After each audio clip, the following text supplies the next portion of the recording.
Hello friends, मी माझ्या YouTube चॅनलमध्ये तुमचं स्वागत करतो. मी आज हा व्हिडिओ जो आहे तो सोलर कुकरवर बनवलेला आहे. मी 1994 साली हा सोलर कुकर खादी ग्रामोद्योगच्या ऑफिसमधनं 900 रुपयाला फक्त विकत घेतला. आज 94मध्ये घेतलेला कुकर आजही वर्किंग कंडिशनमध्ये आहे. फक्त त्याचे रबरी गास्केट वगैरे डॅमेज झाले आहेत, ते परत मिळत नाहीत. त्याचे जे पार्ट्स आहेत ते मिळत नाहीत, कारण हे प्रॉडक्ट काय तेवढं पुढे पॉप्युलर झालं नाही. त्याच्यामुळे काही दुकानांमधनं याचं सामान मिळत नाही. But still today it is working. आणि आम्ही जेव्हा जेव्हा ऊन असतं, म्हणजे पर्टिक्युलरली आता विदर्भामध्ये मार्चपासून बऱ्यापैकी ऊन सुरू होतं आणि मार्च, एप्रिल, मे असा आम्ही त्याचा वापर करतो. कारण ऊन जर नसेल तर ते काम नाही करणार, ढगाळ वातावरणामध्ये काम नाही करणार, ही साधी गोष्ट आहे. त्याच्यामुळे साधारण 3-4 महिने तरी आमचा गॅस वाचतो. आम्ही त्याच्यावरती रेग्युलरली वरण, भात आणि भाजी अशा तिन्ही गोष्टी त्याच्यामध्ये होतात. तसंच पोहे छान भाजले जातात, दाणे छान भाजले जातात. दुसरी गोष्ट, ह्याच्यामध्ये भाजलेले पोहे आणि दाण्यांची चव छान असते, वेगळी असते. ती तुम्ही चव घेतल्याशिवाय तुम्हाला कळणार नाही की छान आणि वेगळी काय असते. तसंच भाताचं टेक्स्चरसुद्धा डिफरंट असतं, म्हणजे चांगलं असतं. आणि भाजीची चव, वरणाची चव ही पण कुकरवर शिजवलेल्या चवीपेक्षा डिफरंट असते.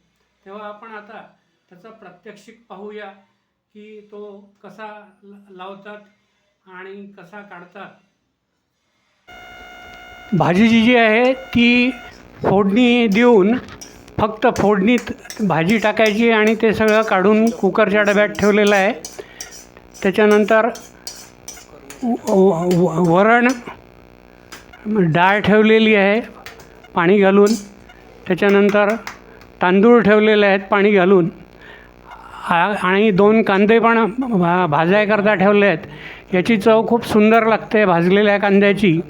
तर अशा ह्या 3-4 गोष्टी सोलर कुकरमध्ये आता लावल्या जातात आहेत. तुम्ही बघू शकता की हे त्याची कशी सिस्टीम आहे ती. त्याच्यामध्ये हे डबे तिन्ही ठेवायचे आणि त्याच्यानंतर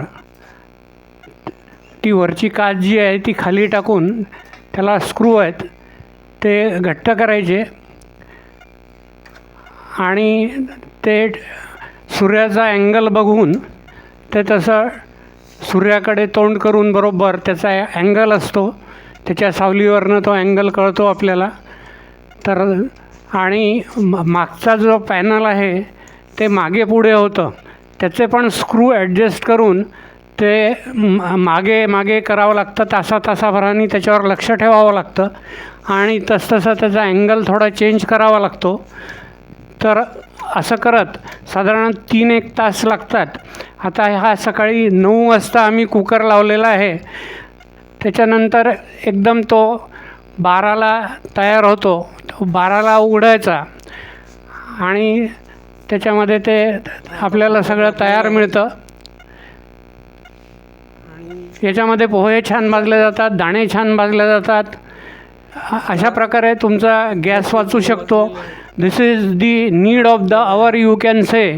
You can save your own gas, your money by purchasing solar cooker. Now it is 12:30. सगळं तयार झालेलं आहे. ते आता काढायचं आहे फक्त त्याच्यातनं. अशा पद्धतीने ती काच जी असते ती वर करून आणि ते सगळे डबे काढून घ्यायचे.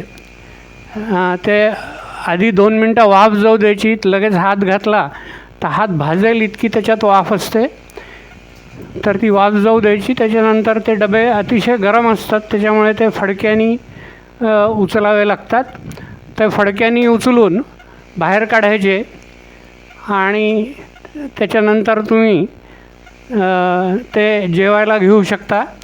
अशा पद्धतीने तुमचा गॅस वाचतो, अन्नही छान मिळतं आणि याच्यामधली जीवनसत्व जी असतात ती नष्ट होत नाहीत सूर्याच्या सोलर एनर्जीमुळे.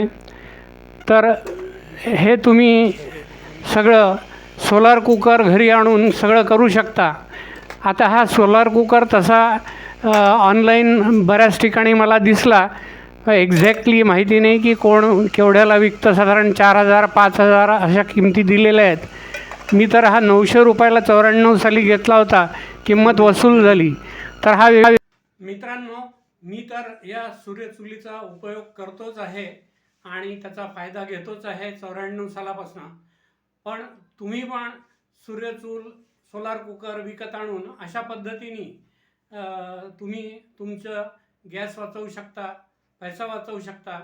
अर्थात जे लोक फ्लॅटमध्ये राहतात त्यांच्याकरता कदाचित हे पॉसिबल नसेल, कारण सूर्याचं ऊन सकाळी 9 ते 12 त्या कुकरवर पडलं पाहिजे तरच ते तसं होऊ शकतं. नॉर्मली फ्लॅट सिस्टीममध्ये हे पॉसिबल नाही आहे. ज्यांची बैठी घरं आहेत तिथे हे पॉसिबल होऊ शकतं. तिथेही जर ऊन येत असेल प्लॉटमध्ये तरच हे होऊ शकतं. हा त्याच्यातला ड्रॉबॅक आहे. ही खरी गोष्ट आहे की ऊन आलं पाहिजे.